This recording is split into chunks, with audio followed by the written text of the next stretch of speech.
तो दोस्तों यहाँ पे मार्वल स्टूडियोज अपने इंपॉर्टेंट कैरेक्टर्स को ऐसे मिस कर रहा है जैसे हम लोग क्लासरूम में रबड़ मिस कर देते थे। यानी दोस्तों जब एपिसोड 4 में टेलोस की डेथ हुई थी तो बहुत लोगों को विश्वास नहीं होता और लोगों को लगा था निक फ्यूरी को कोई बैकअप प्लान होगा, लेकिन यार एपिसोड 5 में ये ऑलमोस्ट कंफर्म हो गया कि टेलोस चला गया।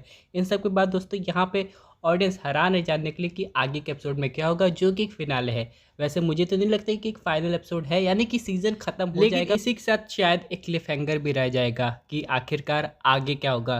क्योंकि दोस्तों हम लोग बात करें एपिसोड 5 की तो काफ़ी इंटरेस्टिंग था, लेकिन एपिसोड 6 फिनाले है और यहाँ पे ऑडियंस उम्मीद कर रही है ये एटलीस्ट 1 घंटे का तो होना चाहिए ताकि ऑडियंस को पूरी आधी मूवी का मज़ा मिल जाए। हालांकि यहाँ पे निक फ्यूरी अपने ओरिजिनल लुक में आ गए हैं, जो कि है भाई आई पैच, लेकिन यहाँ पे आखिर उन्होंने एवेंजर्स का डीएनए इकट्ठा ही क्यों किया? क्योंकि दोस्तों इसके पीछे भी काफ़ी इंपॉर्टेंट थ्योरी है जो आज हम लोग समझने की कोशिश करेंगे। तो दोस्तों कंप्लीट वीडियो को स्टार्ट करने से पहले आप लोग कर दीजिए वीडियो को लाइक और कमेंट करके बताइए कि आपके हिसाब से एपिसोड 6 में कौन से एवेंजर्स का केमियो हो सकता है। साथ ही साथ जो लोग मेरे चैनल पर नए, मेरे चैनल को सब्सक्राइब करके हमारी कॉमिक बुक टॉक्स फैमिली का हिस्सा बन जाइए। तो दोस्तों हम लोग शुरुआत करते हैं बिल्कुल नई अपडेट से। अब सबसे पहले हम लोग यहाँ पे समझ लेते हैं कि निक फ्यूरी और ग्रेविक बहुत पहले काम करते थे एक साथ, यानी कि यहाँ पे स्कल्स की टीम यहाँ पे निक फ्यूरी की हेल्प करती थी। इसमें कोई हैरानी की बात नहीं है और निक फ्यूरी ने खुद ग्रेविक को भेजा था एवेंजर्स के डीएनए को कलेक्ट करने के लिए।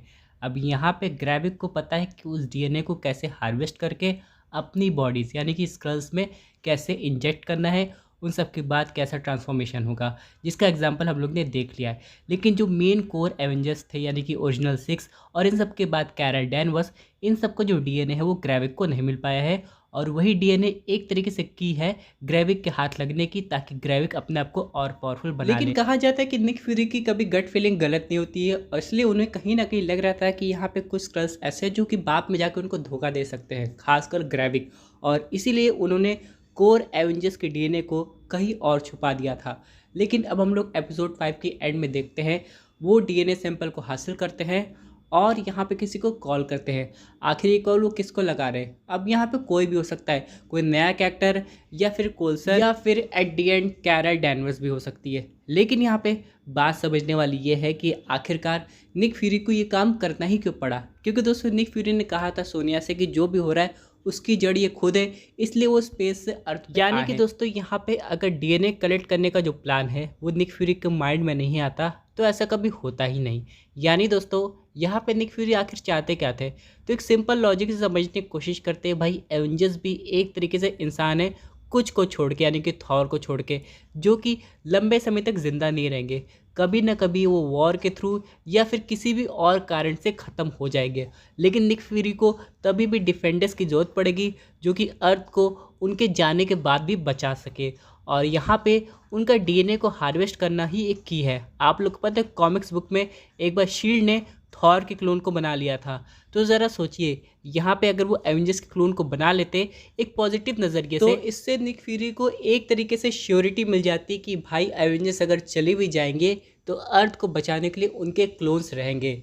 लेकिन निक फ्यूरी को ज़रा भी ये अंदाज़ा नहीं था कि उनके क्लोन यानी कि डीएनए से इतना सब कुछ हो सकता है, और यहीं पर दोस्तों स्क्रल्स इसी का फ़ायदा उठा रहे हैं। हालांकि यहाँ पे एपिसोड 5 में हम लोग को एक और चीज़ देखने को मिली है जो कि आगे जाके 6 में सही साबित हो सकती है कि यहाँ पे जो स्क्रल्स हैं वो ग्रेविक के खिलाफ भी जा रहे थे, लेकिन ग्रेविक अभी इतना पावरफुल हो गया है कि यहाँ पे सब मिलके भी ठीक तरीके से उसे हरा नहीं पाए। यानी कि दोस्तों बहुत से स्क्रल्स को ये लग रहा है कि कहीं ना कहीं ग्रेविक की बेवकूफ़ी की वजह से यहाँ पे वो अपना दूसरा घर जो कि अर्थ है उसे भी खो देंगे। इसलिए दोस्तों यहाँ पे वो थोड़े डरे भी हुए हैं एक तरीके से ग्रेविक की वजह से। तो इन सब के अलावा दोस्तों फिनाले में हो सकता है कि यहाँ पे स्क्रल्स ग्रेविक के अगेंस्ट चले जाए और यहाँ पे ग्रेविक को ही हराने की कोशिश करे निक फ्यूरी के साथ मिलके। अब निक फ्यूरी का बाकी स्क्रल्स को ना ट्रस्ट करना या फिर बाकी एवेंजर्स को ना बुलाना, सबसे इम्पोर्टेंट कारण ये हो सकता है क्योंकि जो अभी करंट एवेंजर्स है वो एकदम नए हैं और निक फ्यूरी के पास फिलहाल ओल्ड एवेंजर्स के डीएनए हैं, और वो किससे कांटेक्ट करेंगे भी? क्योंकि हम लोग बात करें थॉर की तो बाहर है, कैप्टन अमेरिका ओल्ड हो गए या फिर चांद पे चले गए, टोनी भाई नहीं बचे, ब्लैक विडो भी चली गई है, हल्क अभी अपने बेटे सकार के साथ बिजी है, हॉकआई ऑलमोस्ट रिटायर हो गया है।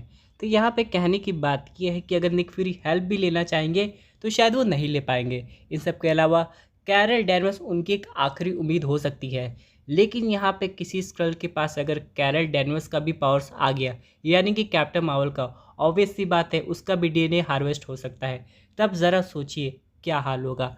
तो यहाँ पे ये देखना पड़ेगा कि आखिरकार फाइनल एपिसोड में जो स्क्रल्स बचे हुए हैं, क्या उनके पास भी उतनी सुपर पावर्स आ जाती है जितनी कि ग्रेविक के पास है। क्योंकि हम लोग दोस्तों यहाँ पे एक चीज़ तो समझ गए हैं कि ग्रेविक की बॉडी में 2 से ज़्यादा सुपर पावर्स हो सकती है, लेकिन उसके पास अगर एवेंजर्स के भी सैंपल्स आ गए तब उसे कौन रोकेगा।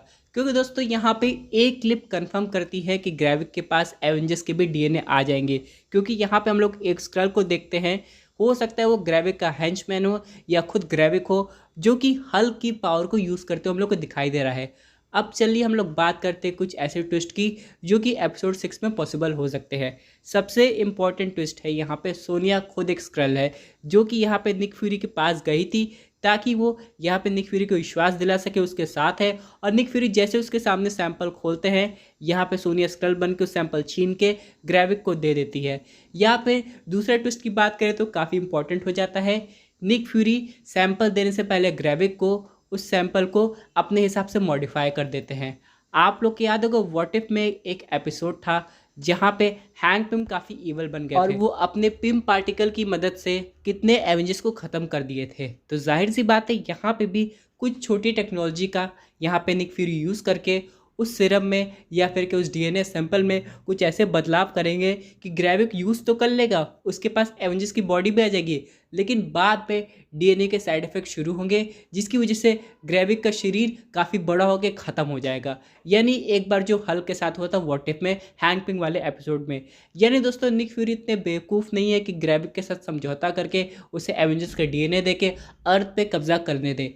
यानी कि वो डीएनए तो देंगे ही, लेकिन उसमें कुछ छेड़छाड़ करके, ताकि अगर वो ग्रेविक की बॉडी के अंदर जाए भी, ग्रेविक कुछ समय के लिए एवेंजर्स की पावर्स लेके खुश होकर निक फ्यूरी को डोमिनेट करने की कोशिश करे। लेकिन एक मोमेंट ऐसा आएगा जब वो जो सैंपल है वो करप्ट निकलेगा और यहाँ पे वो ग्रेविक को ही ख़त्म कर देगा। इन सब के बाद चलिए बात कर लेते हैं एक आखिरी इंपॉर्टेंट पॉइंट की कि आखिरकार रोडी कहाँ है। क्योंकि दोस्तों यहाँ पे केविन फेगी ने पहले कह दिया कि यहाँ पे रोडी की जगह उस स्क्रल ने काफ़ी टाइम से ली हुई है। यानी दोस्तों हो सकता है एवेंजर्स इन्फिनिटी वॉर और एंड गेम की इवेंट्स के टाइम से। और यहाँ पे जो रियल रोडी है, यहाँ पे ऑडियंस का यहाँ तक ये तक मानना है कि उसको खुद नहीं पता कि टोनी अभी जिंदा है कि नहीं। तो यहाँ पे रियल रोडी का मिलना एपिसोड 6 में ऑडियंस और रोडी दोनों को हैरान करने वाला है। लेकिन इन सब के अलावा दोस्तों अगर ये कहानी अभी ख़त्म नहीं होती, यानी कि ग्रेविक किसी तरह सर्वाइव कर जाता है, तब तो आगे सीज़न 2 भी होगा जो कि देखने में और ज़्यादा मज़ेदार होगा। लेकिन फ़िलहाल ये जो सीज़न है ये जाते हुए द मार्वल्स मूवी की हाइप बढ़ा के जाएगा। तो दोस्तों ये थी एक अमेजिंग अपडेट जो कि रिलेटेड थी सीक्रेट इन्वेजन के फाइनल एपिसोड से। आई होप आपकी वीडियो पसंद आई होगी। वैसे आपकी क्या व्यूज़ पर्टिकुलर टॉपिक पे अपनी व्यूज़ जरूर कमेंट कीजिए। और दोस्तों अगर आप ऐसे सुपर हीरो कंटेंट एंजॉय करना चाहते हैं तो हमारे चैनल को सब्सक्राइब करके हमारे सुपर हीरो फैमिली के सब